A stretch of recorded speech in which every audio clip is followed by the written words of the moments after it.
Daните доаѓаат и поминуваат, но темата за бегалците се чини дека не оди никаде. Во ова издание на Хоризонти, заеднички проект на Гласот на Америка и Радио Слободна Европа, правиме пресек на ситуацијата денес. Во Македонија, сириски деца учат македонски пред да научат сириски, а овде, во САД, апел од Обединетите нации за координирана акција, додека Вашингтон пошироко ги отвара вратите за бегалците. За ова пошироко ќе чуеме од нашите колеги Зорана Гаджовска-Спасовска и Јане Бојаджиевски. Јас сум Лилица Китановска. Тагата и стравот од сириската војна. Овие деца во македонскиот прифатен камп Табановце ги заменија со игра. Покрај сета траума низ која помина малата Солин. Таа не стигна да научи да брои до 10 на арапски, но затоа со радост ни се пофали дека тоа добро го прави на македонски јазик и дека кога ќе порасне, сака да биде учителка. 1, 2, 3, 4, 5, 6, 7, 8, 9, 10. Браво! Активисти и социјални работници од невладини организации во изминативе 6 месеци им помагаат на 40 на деца креативно да го поминат времето во прифатниот центар, а со тоа и да го намалат стравот од неизвестноста.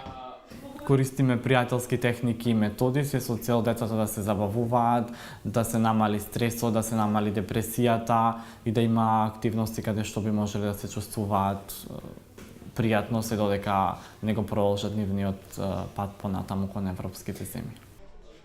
Околу 60 мигранти останаа заглавени во македонскиот транзитен центар Табановце повеќе од 6 месеци и околу 120 во Гевгелискиот центар Винојук. Металните контейнери за привремен престој, бегалците полека почнаа да ги претвораат во домови. 6 family, children, baby, 2, 4. Времето им минува во исчекување, без многу разговор. Главниот проблем за мене како мајка е што моите деца изгубија 2 години без образование. Додуша не само од образованието, туку и од животот. Изгубија 2 години, а тоа се мали деца.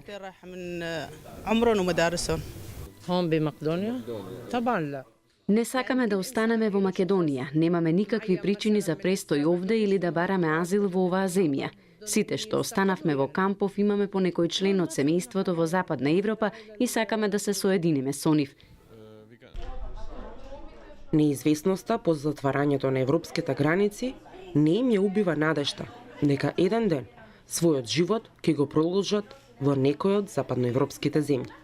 Откако е затворен легалниот пат за мигрантите преку овој премин од македонско Табановце кон српскиот Миратовац, многу мигранти останаа заглавени во Македонија, но тоа не ги спречи голем дел од нив и понатаму да се трудат да стигнат до српската територија, односно да стигнат до некоја од западноевропските земји.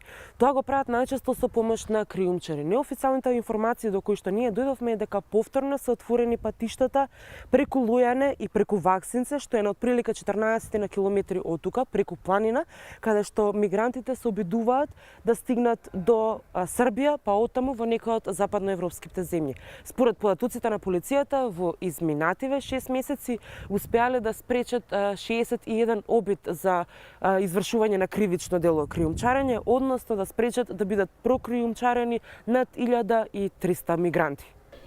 Малку е веројатно да се очекува дека во октомври ќе има нов голем миграцијски бран, вели министерот за надворешни работи Никола Попаски.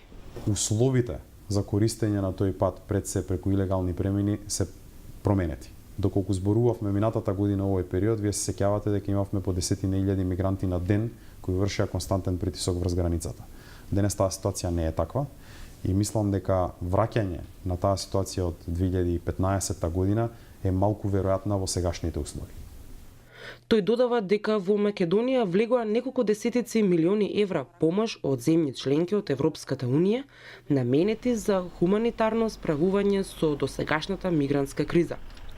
Неколку земји членки на Европската Унија и помогнаа на Македонија во делот на справување со контролата на границата и протокот на мигрантите, а главнината од овие трошоци ги сносеа македонските институции, посочува Попаски.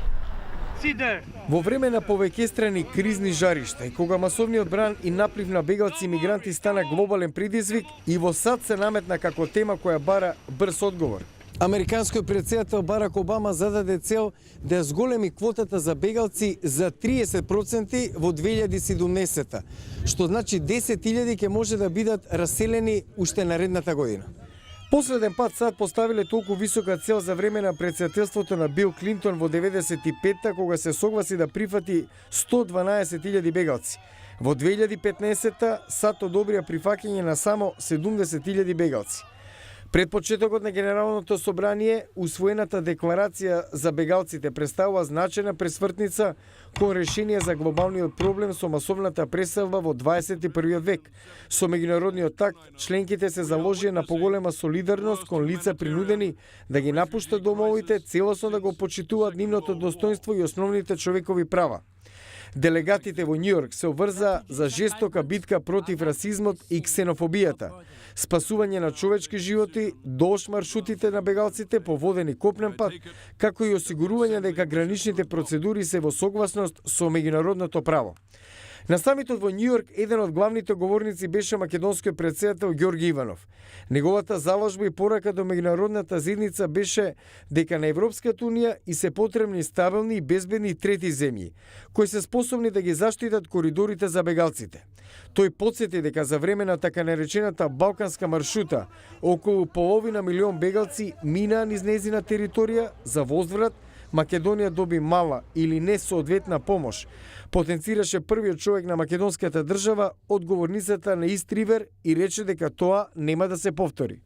Македонија ќе делува во насока на заштита на националната безбедност. Какво било решение кое вклучува прием и сместување на мигранти и отворање на бегалски кампови во земји кои не се членки на Европската унија нема да биде одржливо и не смее да биде дозволено. Ние немаме ниту капацитет, ниту ресурси за да се справиме со очекуваниот обем на мигранти. Шефот на македонската држава на самитот упати отворена порака до ЕУ. На Македонија и е потребна помош за да ви помогне вам. Во светот официјално има 65,3 милиони раселени лица. Њујоршката декларација треба да ја реафирмира потребата од меѓународен заштитен режим согласно Конвенцијата за бегалци од 1951. Владите треба да се обврзат дека заштитата на бегалците е заедничка одговорност, а не само на земјата која ги прифатила. Бегалците и мигрантите не треба да се гледаат како проблем, тие нудат голем потенцијал ако им дозволиме. Напорите за справување на проблемот со бегалците поттикна здружување на силите за поголема ефикасност. Меѓународната организација за миграција, која брои 10.000 членови, од неделава и официјално стана дел од големото семејство на Обединетите нации. За прв пат по 71 година Обединетите нации сега имаат агенција за справување со миграцијата. Во меѓувреме Белата куќа објави дека 51 американска приватна корпорација се заложиле да издвојат $650 милиони помош за бегалците кои ги напуштиле домовите во светот, како и за растечки број на луѓе кои се на пат да бидат прифатени и раселени во САД.